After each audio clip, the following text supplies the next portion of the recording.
Praise God. Pinagpalang gabi po sa lahat ng mga nanonood sa Facebook. Kami po ang Rhythms of Grace, ang bandang nakakapiling ninyo tuwing araw ng linggo. At kami sumasa inyo dahil ang pagpapala ng Diyos ay sumasa atin. Kaya mga kapatid, bagamat maulan po dito sa lugar ng Imos, we continue to celebrate the grace that comes from our Lord. Ang kabutihan at kagandahang loob ng ating Panginoon, patuloy nating awitin at ipagpasalamat. Sapagkat ang Diyos natin, tayo'y labis na nagagalak sa Kanyang ginawa sa atin. Let's go!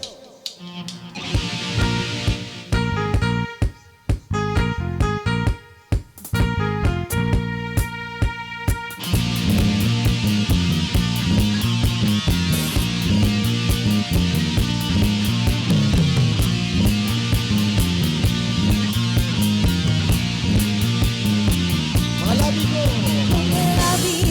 O Diyos, sa'yo aawit. Ika'y pabulihan sa kalangitan. Isa pa. Pagmulabi ko, O Diyos, sa'yo aawit. Ika'y pabulihan sa kalangitan. Aking kamay itataas ka, pangalan mo'y luwalhati. Pagkat ikaw, O Diyos, ay dakila. Napakasayang magbigay papuri. Labis na walang mararamdaman. Pupurihin ka sa bawat tutugan. Pupurihin ka sa bawat galaw. Itataas ang ngalan mo magpakailanman.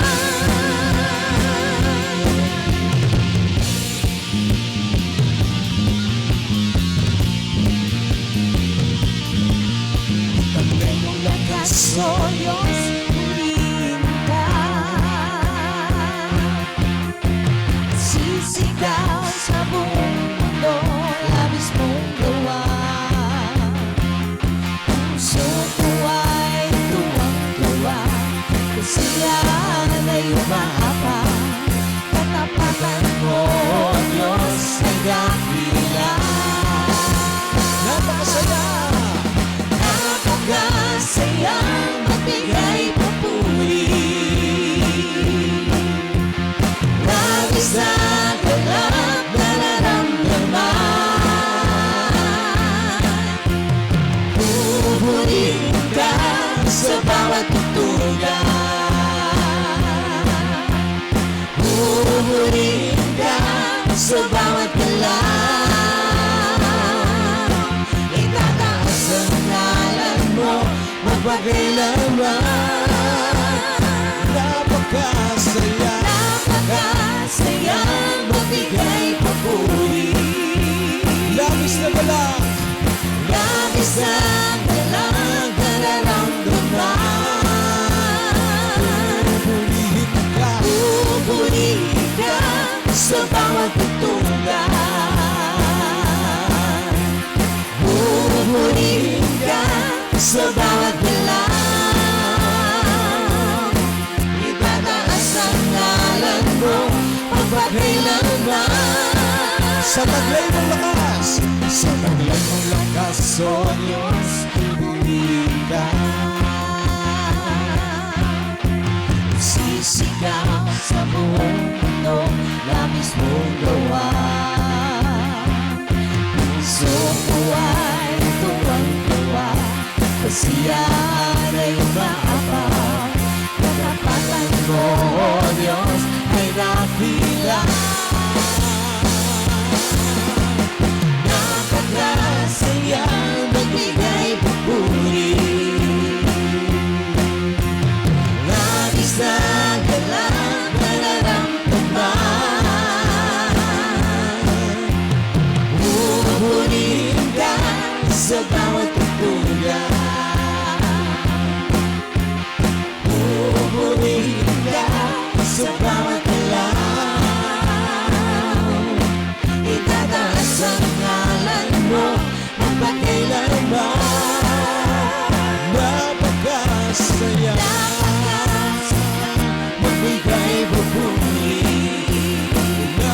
nagagalak. Labis na galak na nararamdaman. Pupurihin ka, Pupurihin ka sa bawat tuga. pupurihin ka, Pupurihin ka sa bawat galak.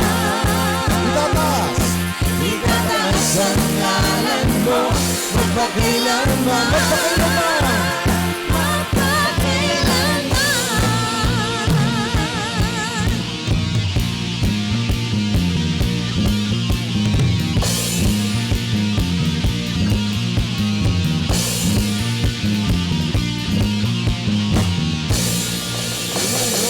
Purihin ka, Panginoon, sa inyong kabutihan. Kahanga-hanga ang Panginoon. Kaya dapat, Amen. Karapat-dapat purihin ang Panginoon.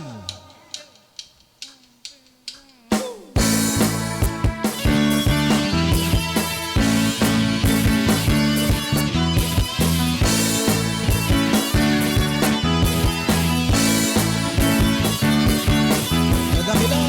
Dakilan ng Diyos na hari, aking hinahayag. Kapagkailanman ang awit ay magpasalamat sa iyong ginawa. Makapangyarihan mong gawa. Sa anumang pangalangin, kadakilaan mo'y makikita. Panganganga mong pagkilos, aming inasa ang iyong ginawa. Makapangyarihan mong gawa. Pupurihin ka. Pupurihin ka, sa iyo ay sasamba. Walang hanggang pag-ibig mo maranasan. Ikaw ang galing dakilang Diyos, sa lahat ay ihaya. Ang kapagalan kadakilaan mo, Jesus.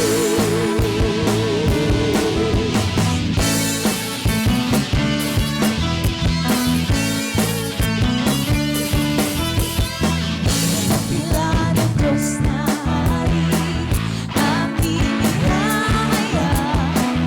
Magpakailanman ang awit ay magpasalamat sa iyong ginawa. Makapangyarihan mong gawa. Sa amin ng mga lahi, Sa alinman mga lahi, kadakilaan mo'y makikita. Pangangahanga mong pagkilos, aming inasa ang iyong ginawa. Makapangyarihan mong gawa. pupurihin ka.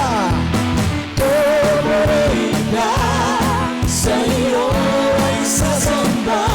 Walang hanggang pag-ibig mo'y maranasan. Ikaw ang galing dakilang Diyos, sa lahat ay ihaya. Katapatan at kadakilaan mo, Jesus. Pupurihin ka. Pupurihin ka, sa iyo ay sasamba. Walang hanggang pag-ibig mo maranasan. Ikaw ang galing dakilang Diyos, sa lahat ay ihaya. Ang kapatan at kadakilaan mo, Jesus.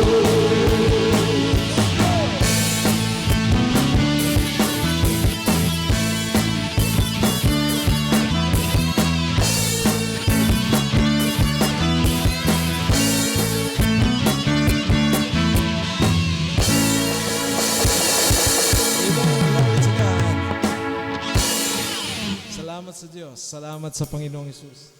Kami ay nagagalak, Panginoon, na kayo ay maawitan, na kayo ay maparangalan, na kayo ay madakila sa gabing ito. Inaalay po namin ang sandaling ito sapagkat kayo ay banal at karapat dapat luwalhatiin, karapat dapat dakilain. Oh, hallelujah. The praise is yours.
sing and bow, because your name alone is great.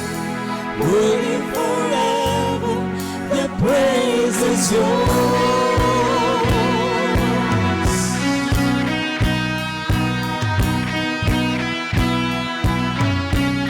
We hid our face, we hid our face, separated, betrayed your heart, our glory faded. When our own way gave up our love, but you would not, for you are good. You sent your son, you sent your son for our forgiveness. You ran to us, you kept your promise. Light of the world, there on the cross, you drank the blood, then you are dead. Lord, glory and honor, blessing and power, because your name alone is worthy, worthy forever, the praise is yours. It's all the glory and honor, it's all the glory and honor, blessing and power, because your name alone is worthy, worthy forever, the praise is yours.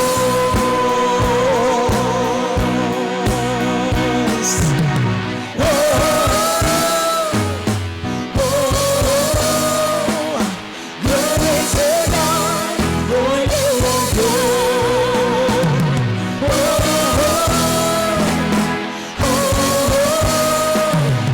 Glory to God, for you are all the glory and all the glory and honor, blessing and power, because your name alone is worthy, worthy forever, the praise is yours.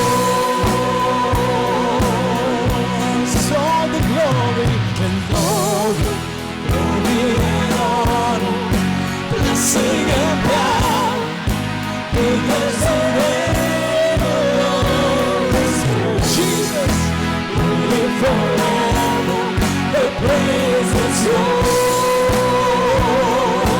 Come on, let's sing it together. Let's go. Oh,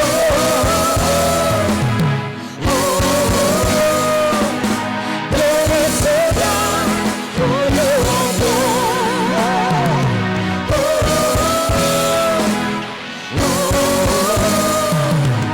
Glory to God, for you are good.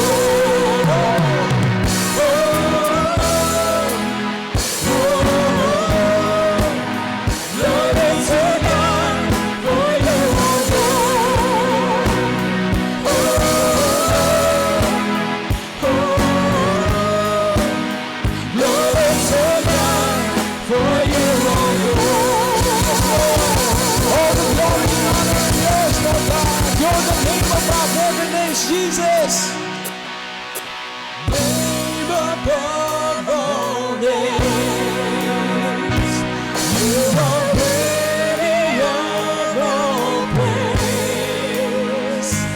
My heart will sing, how great is our God. Yes, your name above every name, Jesus. Name above all names.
Sing with me, how great is our God, and all will see how great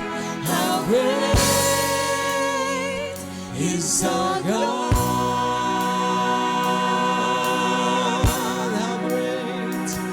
How great is our God. Sing with me, how great is our God. And all will sing, and all will see how great is our God. Thank you, Lord. Thank you, Jesus. Thank you, Father. Thank you, Holy Spirit. Salamat po, Diyos, sa inyong kagandahang loob. Salamat po sa inyong pagpapala. Salamat sa inyong pagkalinga. Kaya po lahat ng papuri pagsamba ay tanging sa inyo lamang. Sa matamis na pangalan ni Jesus, nag-aari noon ngayon at magpakailanman. Amen and amen.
Sa Facebook, EA Joven po at kami ang Rhythms of Grace banda po at production team. Maniwala po kayo, may production team po, kami rin yon, yung production.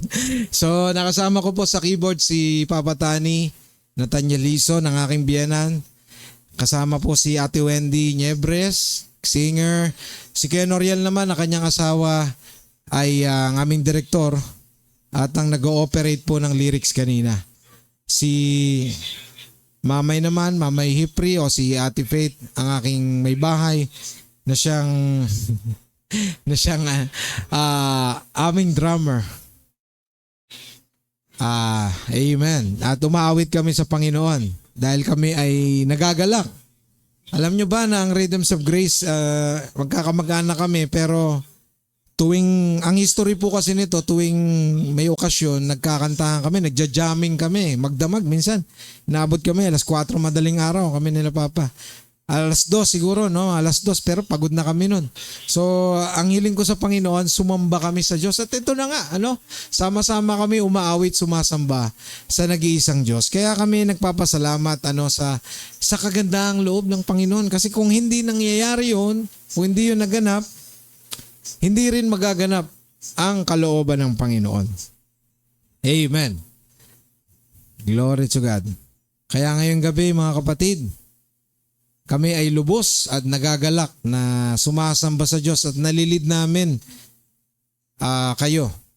Batiin ko rin po si Papa Tirso ay nandito at ang kanyang kaibigan, si Sister Norma ay nandito. Pero merong suffix yun. O may prefix yung friend.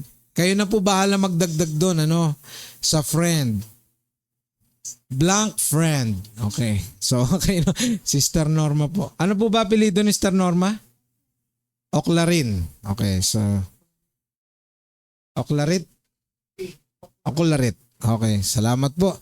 Binabati rin namin yung mga nanonood po online na kapiling namin kanina pa, no? Si Laser, paring Laser Libria, nanonood. Amen.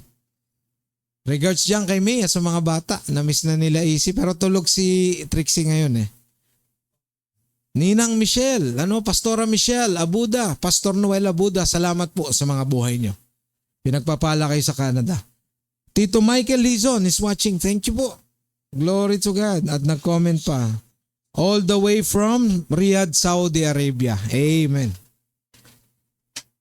At yung mga regular nating nanonood. Tita Evelyn Tadyaman, thank you for watching. We love you. Tita Eve. Amen. Pastor Jose Gandesa. Oy, regards dyan, no? Sa UST Hospital Manila at kay Ate Vida. We are praying for her health. God's favor dahil blessed na nga ng Panginoon ang sister natin. And I know na ang Panginoong Jesus ay tinatouch si Sister Vida, Pastora Vida, from the top of her head up to the soles of her feet. She is healed by the grace of God. By the stripes of Jesus, we are healed. Kaya yung mga nakikinig din na na may karamdaman, by the stripes of Jesus, you are healed. By the grace of God. Amen. Amen. Kita mo, dalawang account pa ni Tita Ibang gumagamit, Ginagamit. Glory to God. Ate Lay and Kuya Paul, thank you for watching. Hindi kami naka-join sa Tagig, Praise God. But salamat sa Diyos. Amen. Tagumpay. Kuya John Mel Morales and Ate Ging Morales, thank you for watching. Oy, Pas Anson, thank you for watching. Mark Dison, Pastor Mark Dison, thank you for watching. Ang kanilang church po ay nasa Naik. Kaklase ko yan nung high school. Kaklase nga ba? Schoolmate, pati college. Praise God. Oy, Sister Raquel Songko, thank you for watching. Regards sa mga anak nyo, sa apo mo at sa brother husband. Praise God sa yung brother husband. Thank you. God bless you all. At yung mga gustong ma-greet, comment lang down below. Si Bishop Willie Lanes, binabati rin namin ng The Life Giver Church Worldwide sa May Pasig. Pastora Nanay Ann na kanyang may bahay. Pinagpapahala ng Panginoon. Love na love kayo ng Panginoon. Amen. Sino pa ang mga gusto nating i-greet ng magandang gabi? Yung mga taga Jensan, baka nanonood, replay, glory to God. You are blessed by the Lord. O sino pa, mag-comment lang kayo dyan. Even habang nasa gitna tayo ng discussion, ipapaabot namin ang aming greetings para sa inyo. Ano mo naman yung PowerPoint? Okay. Amen. Alam nyo ba mga kapatid, bago tayo magsimula ng devotion ngayong gabi, share ko lang kanina, antindi ng challenge. Mula kami sa CLC, nag-serve kami ng morning, and then noong afternoon habang pabiyahe kami nila Papa Tani at ni Ate Faith, grabe, inulan kami diyan sa may expressway.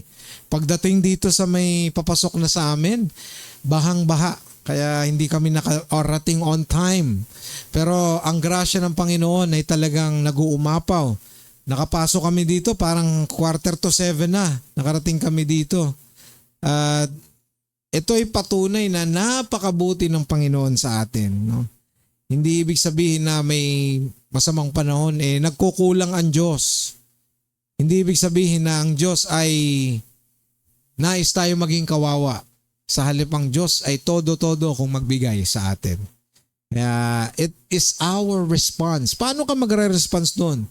Sa ganong sitwasyon. Kaya ang ginawa namin, nag-observe kami, naghanap kami ng daan. At alam nyo, yung sasakyan na maliit na ginamit namin, inilusong namin sa baha. Naging bangka. Pero salamat sa Diyos. Ang galing talaga ni Lord. Umuusok na yung hood. Sabi ko, kinakabahan ako. Pero sabi ni Papa Tani, guided tayo ng Panginoon. Guided. Kasi sabi ni Papa Tani kanina, bago tayo dumiretso, tingnan mo, baka may babalik. Walang bumabalik. Dumiretso na kami. Kaya, praise God. Glory to God. Eh, anong malay natin? Pwedeng hindi bumalik dahil huminto na sila doon, ano? Pero, napakabuti talaga ng Panginoon. Ako'y talagang blessed na blessed kanina. Glory to God. At kapag simula kami ngayon, hindi magaganap po lahat ng ito kung hindi dahil sa kagandahang loob ng ating Panginoon. Kaya sa mga nanonood, again, good evening. I'll make this the shortest possible that I can. Mga kapatid, nagpapahupa pa rin naman kayo ng baha, sila Ate Wendy, pabiyahe pa sila pa Las Piñas, tapos si Kuya Noriel naman, Kamarin. Glory to God. Mabuti ang Diyos. Kaya good evening po. Christ Life Church Parañaque, diyan po kami kabilang ng aking asawa. Life Giver Church Worldwide, diyan po ang aming mother, ina, Mother Church, nanay. At ito po ang Rhythms of Grace. Banda po ito mga kapatid. Kaya let it flow. Mula po ito sa Aklat ng Mateo. Sinabi ng Panginoon, "Come to me all of you who are weary and heavy laden and I will give you rest. And let the unforced rhythms of grace flow sa buhay natin." Glory to God. Amen.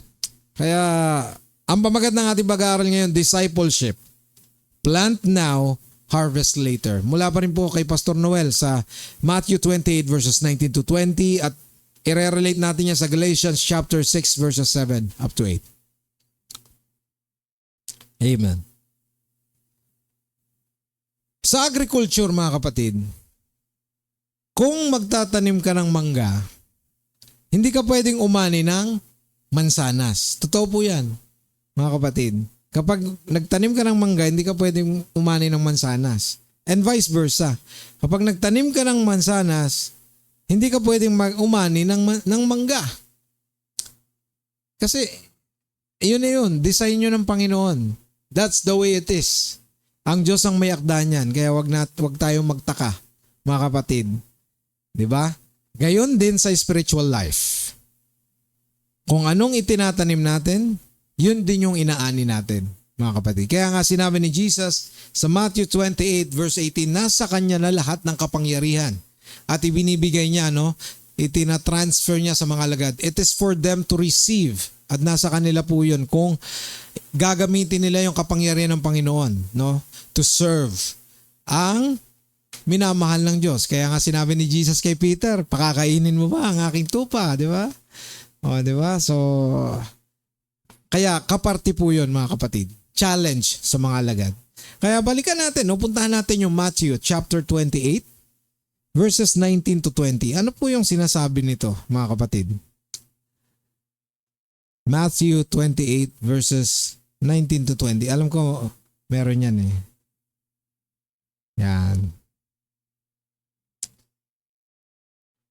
Yan. Sabi po sa Matthew 28, 19 to 20. Sorry po. Paki-ignore po yung 18 to 20 sa taas. Pero 19 to 20 lang po yan. Therefore, go and make disciples of all nations, baptizing them in the name of the Father and of the Son and of the Holy Spirit, and teaching them to obey everything I have commanded you. And surely I am with you always to the very end of the age. Ella Bella and yung isa pang malayo sister, thank you for watching. Yung mga malayo, malapit yan dahil nandyan lang sila sa GMA. JPC GMA, JPC Dasma, you are blessed by the Lord. Yung mga outages ng TLGC, you are blessed by the Lord. Yung Jesus Christ, the way to Zion, yan. Si Pastor Meng, si Kuya Joseph, yan. Mga pinagpahalayan ng Panginoon, Yung mga kanina, yung Tagig, TLGC, they are blessed, Nag-celebrate ng anniversary. Praise God. At yung Baclaran outreach po, CLC Baclaran, they are going to celebrate, mga kapatid, ang first anniversary nila by Monday. Praise God. Bukas na yon. Ay, next Monday. Next Monday. Alright. Glory to God. Kaya mga kapatid, alam nyo, eto, i-relate po natin itong Matthew 28, 19 to 20 sa Galatians 6, 7 to 8. Ayan. So, ano po yung sinasabi ng Galatians? Chapter 6. Tagalog muna. Mateo 28, 19 hanggang 20. Kaya tumayo kayo, gawin ninyong alagad ko ang mga tao sa lahat ng mga bansa. Bautismohan ninyo sila sa pangalan ng Ama at ng Anak at ng Espiritu Santo. Turuan ninyo silang sumunod sa lahat ng iniuutos ko sa inyo. Tandaan ninyo, ako'y laging kasama ninyo hanggang sa katapusan ng panahon. So napakahalaga po na maintindihan natin na ito po ay utos ng Diyos sa mga alagad na gawin ninyong alagad ko ang mga tao sa lahat ng mga bansa. Kaya bautismohan nyo sila sa pangalan ng Ama, Anak at ng Espiritu Santo.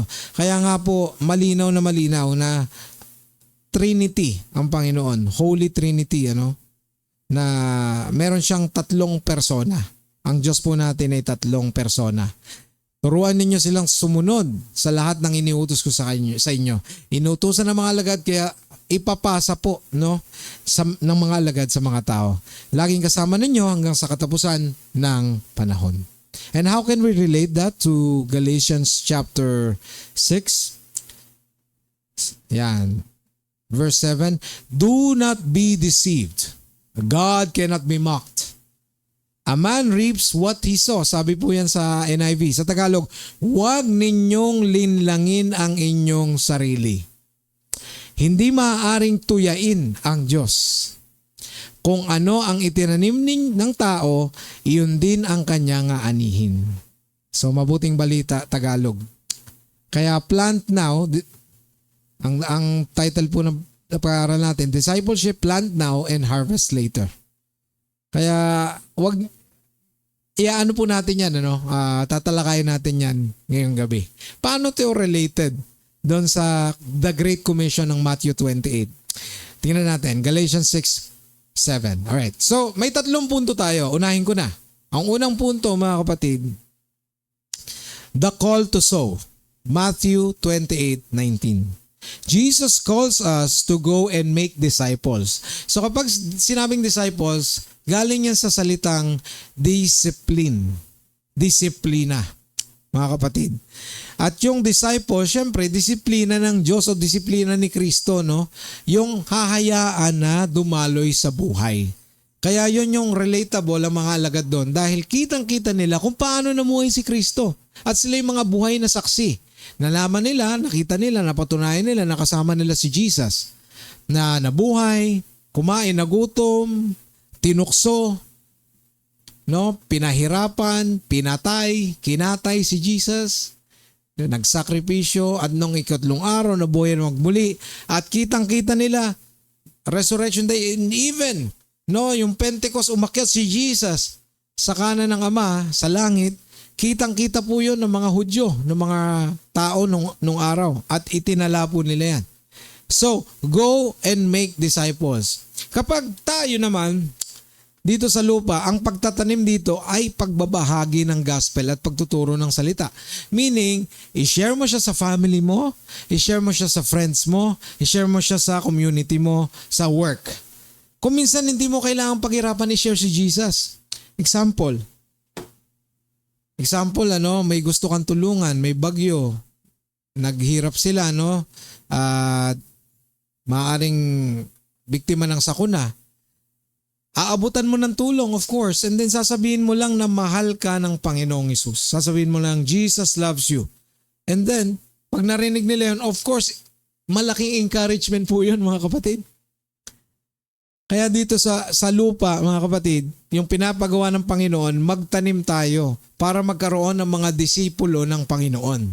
Para magkaroon ng mga followers. Actually, sinabi nga doon sa Matthew 28 verse 20, na sasamahan ng Diyos ang alagad saan man sila pumunta. So ibig sabihin, omnipresent ang Panginoon. At mamaya, napakaganda niyan. Hindi lang ito para sa pastors or missionaries, kundi para sa lahat ng disciples si Jesus. Kung ikaw ay tagasunod ni Jesus, mahal mo siya. Actually, sinasamahan tayo ng Panginoon. Nasa sa atin na kung paano tayo magre-respond doon, mga kapatid. Ikalawang punto.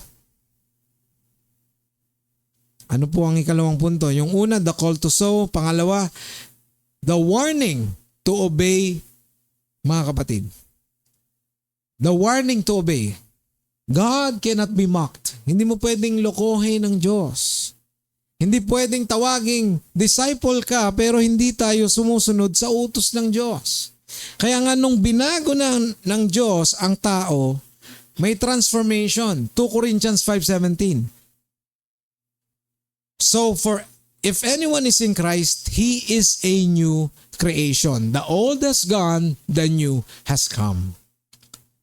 Mga kapatid, nung tinanggap natin si Lord Jesus as our personal Lord and Savior, malinaw na tayo ay isang bagong nilalang. Bago ka na. So, kung bago na tayo, what should we do next? Mamumuhay tayo ng pamumuhay ng isang bagong nilalang na disipulo ni Kristo. Susunod na tayo sa utos niya, kaya nga hindi na yung sarili natin ang masusunod. Ang Diyos na po ang masusunod. Wala pong pinipiling edad dyan, mga kapatid.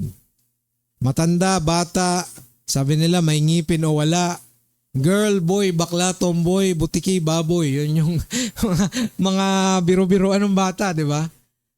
Lahat po, walang exemption because lahat po tayo nagkasala. We have fallen short, no? At hindi tayo karapat-dapat sa glory ng Panginoon. Kaya nga, isinugo niya yung kanyang anak. No? Para tayong lahat na makasalanan, huhugasan niya yung ating kasalanan. At kapag nanalig tayo kay Jesus as our personal Lord and Savior, siya yung tatayo sa harap ng Ama at tayo ang tatayo sa likod niya. 'Di ba? At ano mangyayari? Ang Diyos ang makikita, si Jesus, hindi yung kasalanan natin. Mga kapatid, kaya nga meron tayong mga bagay na dapat i-consider. When you're a new creation, mga kapatid, gagawa ka na ng ayon sa utos ng Panginoon, ng ayon sa nais ng Diyos para sa atin. Dahil ang nais ng Diyos ay huwag kang mapahamak. Kaya nga whenever there's a decision, big or small, mga kapatid, at sinabi mo sa sarili mo na mauunawaan naman ako ng Diyos kahit gumawa ako ng masama, mga kapatid, I'm warning you. May consequences po lahat ng mga bagay na ginagawa natin. At hindi po natin yan malulusutan. Kung wala tayong itinatanim na discipleship, wala rin tayong aanihin na bunga para sa kaharian ng Diyos. Amen. Ako, ang responsibilidad ko, asawa ko of course. Tuturuan ko siya ng tamang gawin at hindi tamang gawin. Kung ikaw ay walang asawa, kapatid, magulang, yun ang ating dapat dinidisciple at dinadala natin kay Jesus. Pinapaalala natin na si Jesus ang dapat niyang sampalatayanan at hindi yung dapat sarili natin. Amen. Ayun, si Ate Ging pala nag-comment, kinukumusta kayo ni Ate Ging Morales, asawa ni Kuya Janmen, si Papa Tirso. Amen. Kaya mga kapatid, kung wala tayong itinatanim, hindi tayo aani. Kung ang itinatanim po natin ay masama, syempre aani tayo ng masama. Ano? Kung ang itinatanim natin ay pagsuway sa Diyos, pagsuway po ang aanihin natin. At hindi po natin yun malulusutan. Pangatlong bullet, God sees beyond our words and He looks in our obedience, at our obedience. Ang Diyos, sabi ng banal na kasulatan, alam po ng Diyos ang laman ng puso at isip ng tao. Kaya hindi mo siya maluloko. No? Sabihin mo, Panginoon, maawa ka. Kitang-kita ng Diyos kung paano ka nag-commit ng kasalanan tapos lalapit ka sa Kanya, magmamakaawa ka. Ano yan? Naglolokohan tayo rito? Alam ng Diyos, nakikita niya lahat. Siya yung may CCTV na forever hindi napupuno ang memory. Hindi nalolob at hindi nagba-brownout ang CCTV ng Panginoon. And it is for us to understand that God cannot be mocked.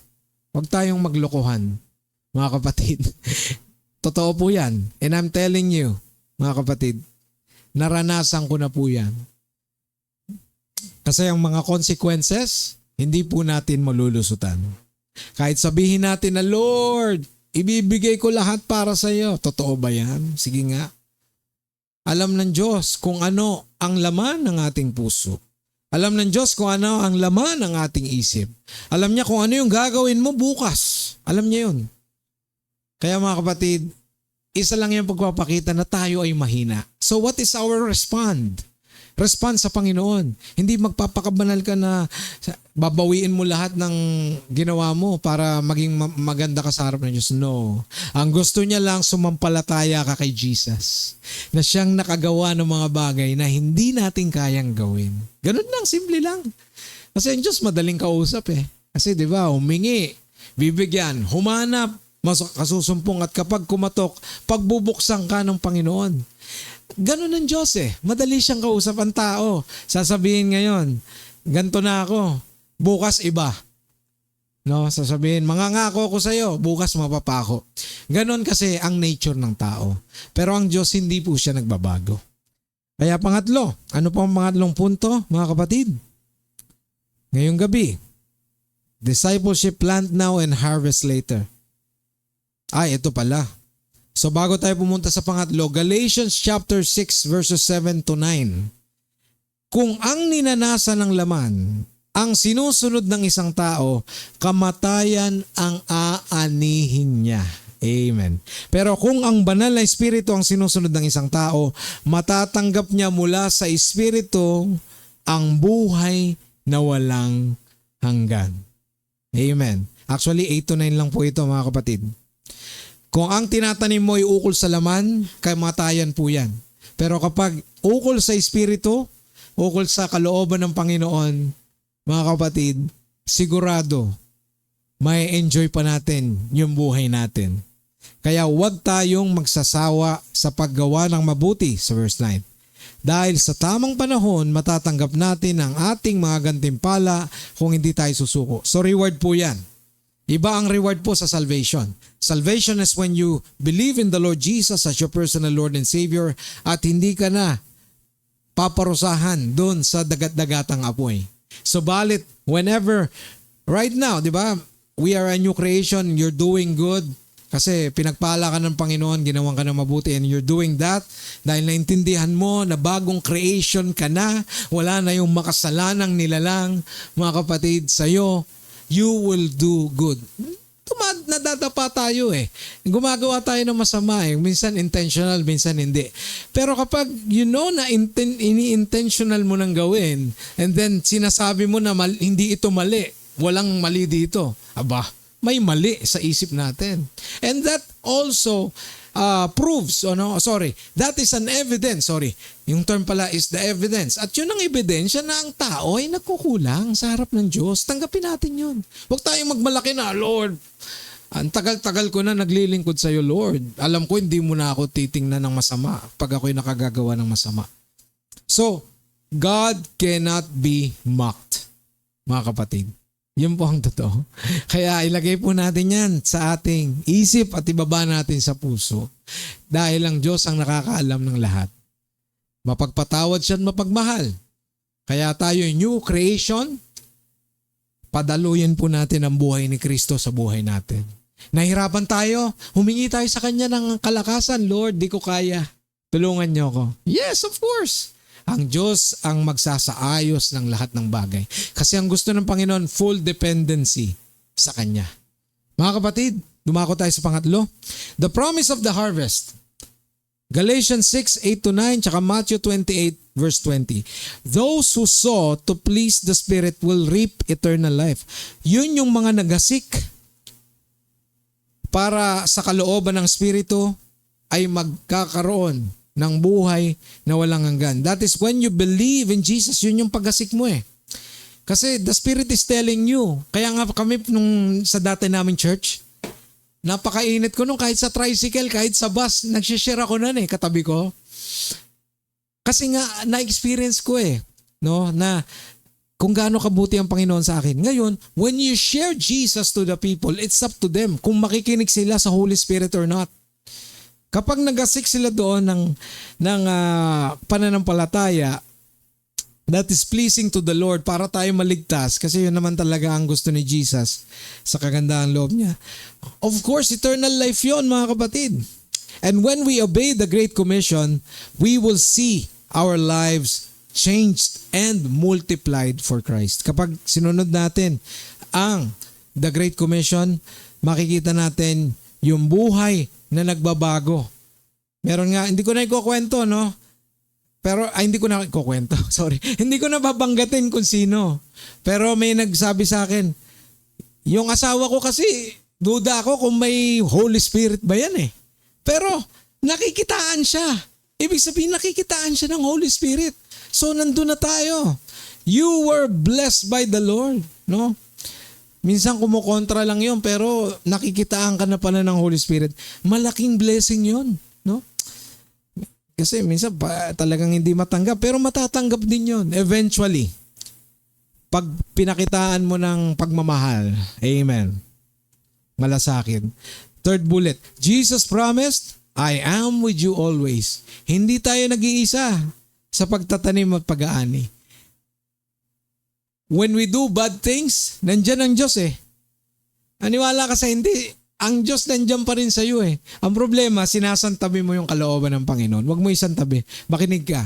Lord, ano bang gagawin ko ngayon? Ngayong araw? Lord, sino ba? Kanino ko ipapakilala ang kagandahang loob nyo ngayong araw? Lord, ilang tao ang kakausapin ko this week para ma-sharean ko ng kagandahang loob nyo? Ganun eh. Kasi relationship sa Diyos. Maniwala kayo. Kahit si Jonah, di ba, si Jonas, nung siya ay nagdesisyon na hindi sumunod sa kalooban ng Panginoon, sa palagay nyo, kasama pa rin ba ni Jonas si Lord? Nung sinabi na, pumunta kang Nineveh. Pero saan pumunta? Sa kabila. Saan nyo pumunta pa? Sa ibang bayan. Hindi sa Nineveh. Sabi ni Jonas, pakialam ko sa mga tao na yan. Basta ito ang gagawin ko. When we do things na labag sa kalooban ng Panginoon, nandun pa rin si Lord. Ang problema, inaalis mo yung kalooban niya, hindi mo siya sinusunod. Sinasantabi mo siya. Ano nangyari?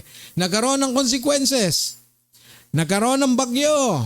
Yes, yun na. Nung siya lumakay sa bangka, sabi ng mga ano bang nangyayari sa atin? Sabi ng mga nasa bangka, sino ba ang may kagagawan nito? Ay sabi ni Jonas, nagigilty siya eh. Ako, ihagis niyo ako. Kaya hinagis sa dagat, sa tubig. Tumigil ang bagyo, pero combo. Kita mo pag hindi ka talaga sumusunod sa kalooban ni Lord, ang tao, no, si Jonas, yung nangyari sa kanya, kinain pa, nilulun ng isda. Ay naku, combo, kinombo si Jonah. At hindi lang yun. 3 araw siya doon. Grabe. Oh, grabe. When you do things na hindi kalooban ng Panginoon, makikita mo may consequences eh. Pero hindi nagbago ang Diyos, mabuti siya. Pinagpapala ka pa rin niya. Pero nga lang, yung mga consequences hindi nalusutan ni Jonah. Tapos na-realize niya, ay oo nga, susunod na ako kay Lord. Kasi maraming paghihirap na aking naranasan dahil sumuway ako sa Kanya. Mahal pa rin ba si Jonas ni Lord? Amen. Mahal pa rin. Kasi hindi nagbago si Lord eh. Yun po yung dapat nating maunawaan. As our relationship sa Panginoon, hindi siya nagbabago. Mahal ka pa rin niya. Pero may mga consequences kapag sumusuway ka sa Kanya. Halimbawa, kain ka ng balot. May consequences, di ba? Kumain ka ng 10 kilong taba. Syempre, may consequences yon. Pero, kung naniniwala ka na ikaw ay anak ng Diyos, anak ka pa rin niya. Walang pinagbago yon. Pero may consequences, mga kapatid. Kaya ano ang challenge sa atin ngayong gabi? Amen. Ano po ang hamon? Tanungin natin yung sarili natin. Ang itinatanim ko ba sa aking buhay ngayon? Ano? Ano kaya? Ano ba tinatanim mo sa buhay mo ngayon? Amen. Kung tapat ba akong sumusunod o sumunod sa Great Commission, makikita ko rin ang bunga nito sa aking pamilya, kaibigan at komunidad. Mga kapatid, yung mga matagal mo ng pangarap or prayer request kay Lord, kung minsan magugulat ka, answered prayer ka na pala. No. At malaking pasasalamat sa Diyos dahil nung minsan ikaw ay gumawa at nagtanim, nung ikaw ay kumilos para sa sundin ang kalooban ng Panginoon, si Lord, siya ay tumugon sa dalangin. Kaya ngayong gabi mga kapatid, kung ano yung ating sinisimulan, kung ano po yung ginagawa natin, tayo po ay aanin ng lahat ng ito. Kaya mga kapatid ko kay Kristo, samahan niyo po ako, mga kapatid, sa prayer na ito. If God is talking to you right now, kung ang Diyos ay nangungusap sa iyo, gusto kong sumama ka sa panalangin na ito. At kung hindi ka pa sure, natawa lang po ako, sorry. Kung hindi ka pa sure kung saan ka pupunta, hindi mo na kailangan mag-pray sa Torre ni Babel. Sorry po, pasensya na kayo. Para kalugdan ka ng Panginoon at tanggapin ka sa kaharian niya. Sorry po, hindi na po kailangan yan. Ang kailangan mo lang sumampalataya sa Panginoong Hesus na siyang nabuhay, namatay, at nang ikatlong araw ay nabuhay na magmuli. At nung siya ay namatay na ipako sa krus, lahat ng kasalanan natin ay pinako niya na doon. Yesterday, today, and forever. Kahit kasalanan mo na gagawin mo pa lamang, pinako niya na doon. At nung namatay siya, yung ating lumang pagkatao namatay. At nung ikatlong araw nabuhay siya, yung ating bagong pagkatao ay nabuhay. Did you ever imagine? Dahil sa ginawa ng Diyos na labis na pagmamahal sa atin, ginawa niya yan sa iyo. And that would be the reason kung bakit ka nagpapatuloy, kung bakit mo tinutugon ang panawagan ng Panginoon. Bakit natin siya sinusunod? Mga kapatid, that is because tayo ay greatly, highly favored. We are greatly loved by our Lord. Kaya ngayong gabi mga kapatid, I want you to bow your heads. Join me in this prayer. Kung nangungusap sa inyo ang Panginoon ngayong oras na ito, join us in this prayer. We're hoping for you to close your eyes sa mga oras na ito. Pikit po ninyo ang inyong mga mata and bow our heads because our God is faithful. Our Heavenly Father, we honor you. And we glorify you, Lord. We exalt you for who you are. Lord, right now, ang mga taong ito na sumasabay sa panalangin na ito, na hindi pa po sila sigurado, pakinggan niyo po ang aming dalangin. And kung blessed ka ng Panginoon right now, sumunod ka sa maiksing dasal na ito. Sabihin mo, Panginoon, Amang nasa langit, ako po ay lumalapit ng may kababaang loob. Inaamin ang aking mga kasalanan mula pagkabata hanggang sa hinaharap. Patawarin niyo po ako sa aking mga kasalanan sa inyo at sa kalooban niyo. Ngayong oras na ito, ako po'y nananalig, sumasampalataya sa Panginoong Hesus na namatay sa krus ng Kalbaryo. Siya'y nagpakahirap para ako ay mapatawad. Tinatanggap ko po ang inyong regalo na kaligtasan. Sa oras na ito, salamat po sa bagong buhay. Ako ay membro ng inyong pamilya dahil sa tinapos na gawa ng Panginoong Hesus.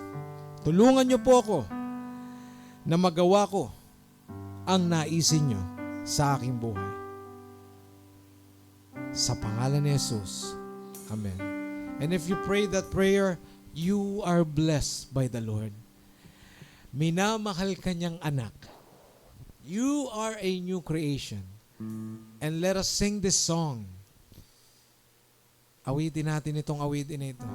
Hindi ang kalooban natin, kundi kalooban ng Diyos.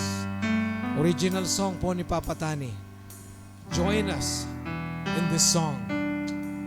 Not our will, but the will of God be done in our lives. Glory to your name, Jesus. We magnify your name, Lord God. We glorify you, Jesus.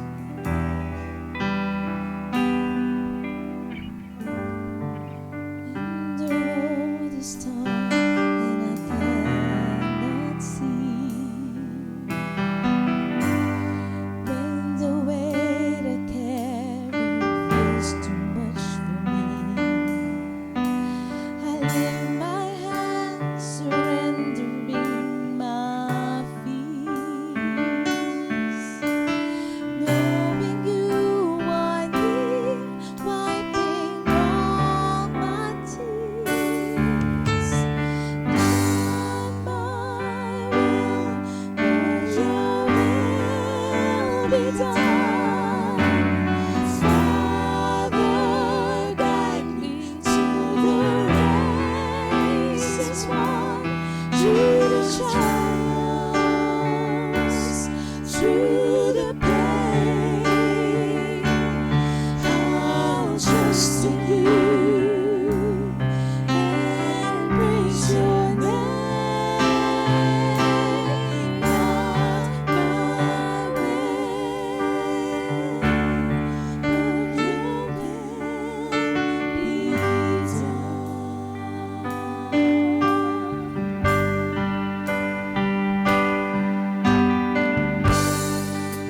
The dreams I had start to slip away, and the answers do not come the way I pray. I lay it down, each burden at your feet. For your plan is perfect, your love complete. Not my will, but your will be done.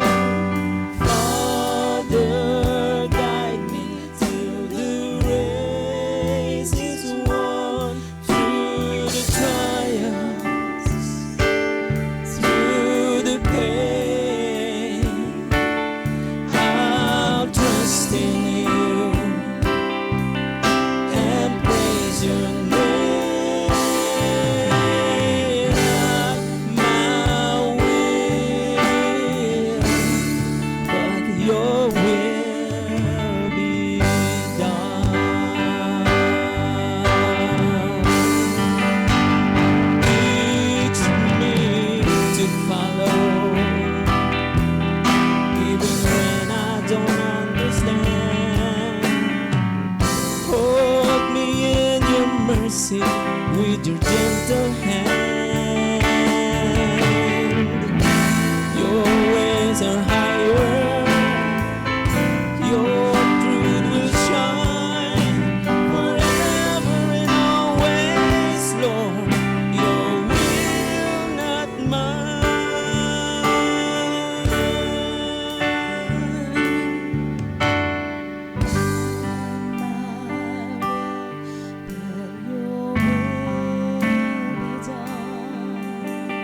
Father, guide me to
ng Diyos Ama na laging kumakalinga sa atin, nagpapakita na tayo ay kanyang minamahal na anak. Sumaatin nawa ang Diyos, ang pagpapala ng Diyos Anak, ating Panginoong Hesus na namatay sa krus ng Kalbaryo upang tayo ay matubos. Sumaatin nawa ang pagpapala ng Espiritu Santo na laging sumasama at nagpapaalala kung gaano tayo iniibig at pinagpapala ng ating Panginoon.